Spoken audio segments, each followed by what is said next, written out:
Вторник, 28 јануари, кратки вести во 12 часот. Со новата авиолинија Истанбул-Охрид, што почнува од крајот на март, веќе се продаваат карти до Охрид од Торонто, Вашингтон или Сиднеј, вели министерот за транспорт Александар Николовски. Истакна дека се работи проект за реконструкција на терминалната зграда на Охридскиот аеродром, како и на воведување на најмалку уште 2 до 3 нови авиолинии. Николовски очекува политиката на финансиска поддршка да го зголеми квалитетот и бројот на патници на домашните аеродроми. Преку кружни тури, туристите од Филипини ќе ги посетат најатрактивните локации и културно-историските знаменитости во Охрид и Скопје. На гостите ќе им се нудат специфични и уникатни искуства. Ова беше потврдено на средбата на директорката на Агенцијата за промоција на туризмот со представници на туристички агенции од Филипини. Беше дадена поддршка за зајакнување на протокот на туристи од Филипини и инкаминг туризмот, кои ќе придонесат за развојот на туризмот како стопанска гранка и економијата во нашата земја.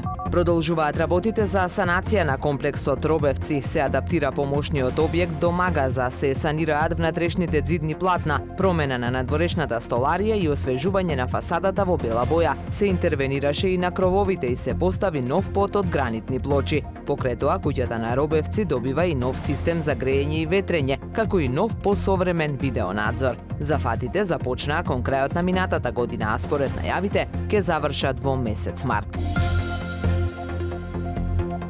Времето денес променливо облачно со сончеви периоди, дува умерен јужен ветер. Максималната температура во Охрид до 12 степени. Повеќе информации на ohridpress.com.mk.